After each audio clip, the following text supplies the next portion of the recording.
নমস্কাৰ বন্ধুসকল, আপোনালোক সকলোকে পুনৰ স্বাগতম জনাইছো অন্যটা ভিডিঅ'লে।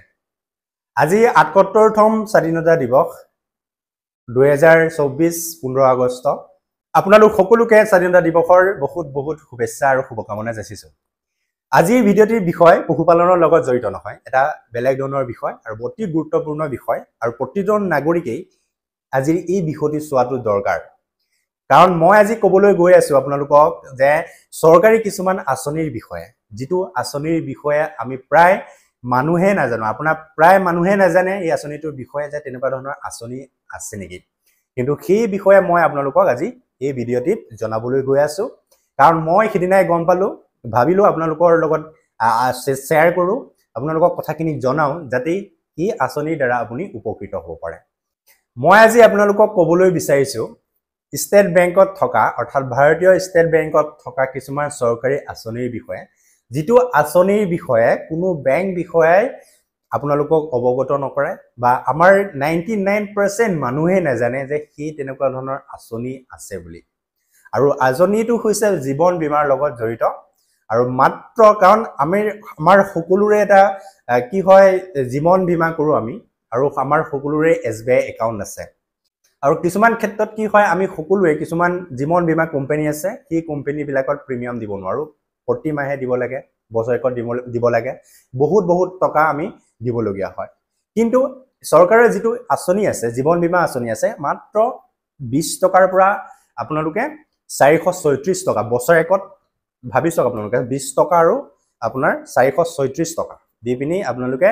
1 লাখ আৰু 2 লাখ কোটিকৈ আপুনি জীৱন বীমাৰ যিটো আঁচনিৰ সুবিধা, সেই সুবিধাটো আপুনি লাভ কৰিব পাৰে। যিহেতু আপোনালোকে জানে যে জীৱন বীমাৰ আঁচনিবিলাক এক্সিডেণ্ট হ'লে বা কোনোবা যদি মৃত্যুমুখত পৰে তেতিয়াহে উপকৃত হয়। কিন্তু ভগৱানৰ ওচৰত প্ৰাৰ্থনা কৰিছোঁ যে কাৰোৰে তেনেকুৱা নহওক। কিন্তু হ'লেও আমি কিছুমান কথা জনা দৰকাৰ বা কিছুমান কাম আঁচনিৰ বীমা কৰাই থোৱাটো অতি প্ৰয়োজন বুলি বোধ কৰোঁ। সেইকাৰণে মই আজি আপোনালোকৰ লগত সেই বিষয়ে আলোচনা কৰিবলৈ গৈ আছোঁ। কাৰণ আমাৰ সকলোৰে SBI বেংক একাউণ্ট থাকে, আৰু সেই বেংক একাউণ্টৰ বা থকা সকলো গ্ৰাহকৰ কাৰণে, ভাৰতীয় সকলো নাগৰিকৰ কাৰণে চৰকাৰীভাৱে এটা আঁচনি আছে। আৰু সেই আঁচনিৰ অধীনত আপোনালোকে এপ্লাই কৰি পিনি সেই সুবিধাখিনি লাভ কৰিব পাৰিব। আঁচনিখিনি কোৱাৰ আগতে আপোনালোকক অনুৰোধ কৰিছোঁ যে আপোনালোকে যিমান পাৰে আজি ভিডিঅ'টো শ্বেয়াৰ কৰক, যাতে সকলো নাগৰিকে, SBI বেংক একাউণ্ট থকা সকলো নাগৰিকে আজি এই ভিডিঅ'টোৰ পৰা উপকৃত হয়। এতিয়া মই আপোনালোকক ক'বলৈ ওলাইছোঁ ভাৰতীয় ষ্টেট বেংকৰ চৰকাৰীভাৱে থকা আঁচনিৰ বিষয়ে। যিসকল য়োনো SBI ইউজ কৰে তেখেতলোকে চাব, যি একদম তলৰ ফালে চাব ছাৰ্ভিচ ৰিকুৱেষ্ট বুলি থাকিব, তাত ক্লিক কৰিব। ক্লিক কৰি ভিউ মোৰ যাব, ভিউ মোৰ কৰি আপোনালোকে যাব গভৰ্ণমেণ্ট স্কিম বুলি আছে, এই গভৰ্ণমেণ্ট স্কিম। প্ৰথমে আপোনালোকক ক'ম প্ৰধানমন্ত্ৰী জীৱন জ্যোতি বীমা যোজনাৰ বিষয়ে। আৰু এই প্ৰধানমন্ত্ৰী যিটো জীৱন জ্যোতি বীমা যোজনা বা আঁচনি আছে, সেইটো স্কিম আপোনাৰ 1 yearলৈকে কভাৰ কৰে, অৰ্থাৎ আপোনালোকে 1 বছৰৰ পিছত এইটো ৰিনিউ কৰিব লাগে। তাৰ যিটো বেনিফিটছটো আপোনাৰ লাইফ কভাৰ অফ 2 লাখ, অৰ্থাৎ আপোনাৰ যদি মৃত্যু হয় তেতিয়াহ'লে আপোনাৰ 2 লাখ টকা পাব, আৰু সি cover up to age of 55, মানে 55 বছৰলৈকে আপোনাৰ সেইটো কভাৰ কৰে। এলিজিবিলিটি, অৰ্থাৎ আপোনালোকে সেই কোন এইটো আঁচনি মানে এপ্লাই কৰিব পাৰিব। ইয়াত কৈছে যে অল ইণ্ডিভিজুৱেলছ একাউণ্ট হোল্ডাৰ্ছ, অৰ্থাৎ SBI বেংকত থকা আপোনাৰ একাউণ্ট থকা সকলো ব্যক্তিয়ে 18 বছৰৰ পৰা 50 বছৰ বয়সৰ ভিতৰত মানুহে এইটো ভাৰতীয় নাগৰিকে এইটো এপ্লাই কৰিব পাৰিব আপোনাৰ বেংকত।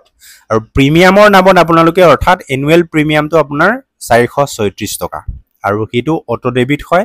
আৰু আপোনাৰ 31 মে'ৰ আগে এইটো অটো ডেবিট, অৰ্থাৎ নিজে এইটো আপোনাৰ একাউণ্টৰ পৰা কাটিব। যেতিয়া আপোনাৰ 1 বছৰীয়া হয়, প্ৰত্যেক বছৰত আপোনাৰ 436 টকাকৈ আপোনাৰ প্ৰিমিয়ামটো কাটি থাকিব। সেইদৰে আপোনালোকে খুব কম পইচা 436 টকা, আৰু যদি কোনোবা হয় আপোনাৰ 2 লাখলৈকে আপোনাৰ এই বেনিফিটটো পাব পাৰে। নেক্সট যিটো আঁচনি আছে, সেই আঁচনিটো হৈছে প্ৰধানমন্ত্ৰী সুৰক্ষা বীমা যোজনা, অৰ্থাৎ প্ৰধানমন্ত্ৰী সুৰক্ষা বীমা আঁচনি। এই আঁচনিৰ আপোনাৰ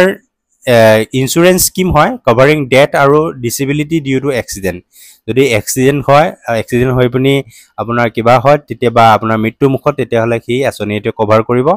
আৰু এইটো 1 বছৰীয়া হয় আপোনাৰ, অৰ্থাৎ প্ৰত্যেক বছৰে আপোনাৰ ৰিনিউ কৰিব লাগে।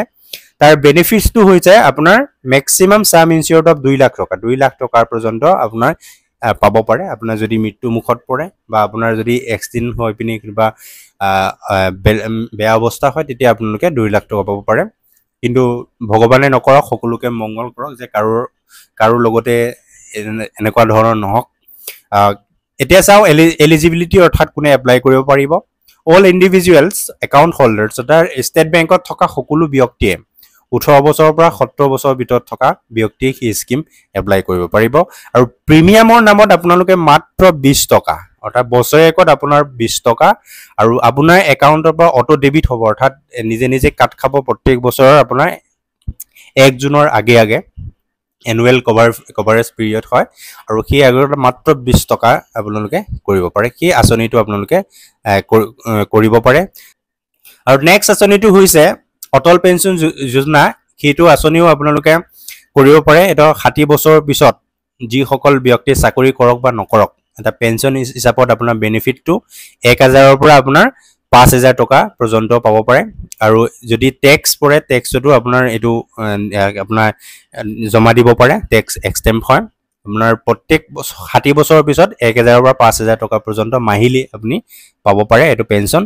আৰু তাৰ কাৰণে এলিজিবিলিটি আছে সিটিজেনছ অফ ইণ্ডিয়া অৰ্থাৎ ভাৰতীয় নাগৰিক 18 পৰা 40 বছৰৰ ভিতৰত থকা সকলো নাগৰিকে কিন্তু SBI বেংক একাউণ্ট থাকিব লাগিব কি SBI বেংক একাউণ্ট থকা ব্যক্তিয়ে বা নাগৰিকে এটো এপ্লাই কৰিব পাৰিব আৰু কন্ট্ৰিবিউশনটো আপোনাৰ মন্থলি হ'ব পাৰে কোৱাৰ্টাৰলি হ'ব পাৰে হাফ ইয়াৰলি হ'ব পাৰে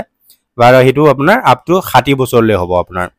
আৰু সেই সুবিধাটো আপোনাৰ 60 বছৰৰ পিছতে আপুনি পেঞ্চন হিচাপত আপোনাৰ বেনিফিট যেটো 1000 ৰ পৰা 5000 টকা পৰ্যন্ত পাব আৰু এটা স্কিম আছে সুকন্যা সমৃদ্ধি যোজনাৰ জৰিয়তে যেটো এজন অভিভাৱকে যাতে নিজৰ কন্যা সন্তানক এটা বছৰ বয়সৰ পিছত যাতে সাপোৰ্ট কৰিব পাৰে তাৰ কাৰণে এটা আঁচনি আছে আৰু বেনিফিটছটো হৈছে আপোনাৰ ইন্টাৰেষ্টটো খুব ভাল ইয়াত আপোনাৰ এতিয়া ইন্টাৰেষ্টটো আপোনাৰ বিশেষকৈ আপোনাৰ 8.5% লৈকে দি আছে আৰু মিনিমাম আপোনাৰ যেটো এমাউন্ট আছে হেতু 250 ৰ পৰা মেক্সিমাম আপুনি 1.5 লাখ টকা লৈ কৰিব পাৰিব ইনভেষ্ট কৰিব পাৰে ওয়ান ফাইনান্সিয়েল ইয়াৰত অৰ্থাৎ 1 বছৰত আৰু আপোনাৰ কি বুলি কয় আপোনাৰ 14 বছৰলৈকে আপোনাৰ হেতু জমা দি থাকিব লাগিব আৰু 21 বছৰৰ পিছত হেতু আপোনাৰ কি বুলি কয়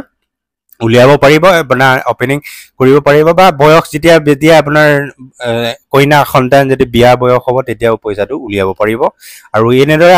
আপোনালোকে সুবিধাটো গ্ৰহণ কৰিব পাৰে আৰু বিশেষ পইচা নহয় আপোনাৰ 250 ৰ পৰা আপোনালোকে কৰিব পাৰে কাৰণ আপোনাৰ সোৱালি কইনাৰ যেটো বিয়াৰ হওঁতে বহুত টকা খৰচা হয় গতিকে অলপকে যদি হাসিম বুলি ভাবিছে আপোনালোকে এই স্কিমৰ দ্বাৰা আপোনালোকে হাসিব পাৰে ইন্টাৰেষ্টটো ভাল ইন্টাৰেষ্ট দিয়ে কাৰণ আপোনাৰ যদি পইচা ঘৰতে যদি জমা কৰি ৰাখে তাৰ কোনো ইন্টাৰেষ্ট নাথাকে আৰু আপোনাৰ পইচা খৰচ হোৱাৰ চান্স থাকে গতিকে যদি আপোনাৰ কইনা সন্তান আছে হেতু কইনা সন্তান থকা সকলে ব্যক্তি সকলে আপোনালোকে এনে ধৰে আপোনাৰ সৰু অলপকে আপুনি জমা কৰি যাব পাৰে আৰু হেতু 14 বছৰলৈকে হ'ব আৰু 21 বছৰৰ পিছত কমপ্লিট হোৱাৰ পিছত আপুনি পইচাটো উলিয়াব পাৰে আজিলৈ মানে আছে যদি ভিডিওটি আপোনালোকে ভাল পাইছে তেতিয়া লাইক এটা কৰিব আৰু যদি আপোনালোকে আগতে হি আঁচনিৰ বিষয়ে জনা নাছিল কমেন্ট কৰিব আৰু যদি জানিছিলে তেতিয়া হলেও কমেন্ট কৰিব কেনেদৰে আপোনালোক উপকৃত হৈছে আৰু যিমান পাৰে আপোনালোকে ভিডিওটি শেয়াৰ কৰিব ধন্যবাদ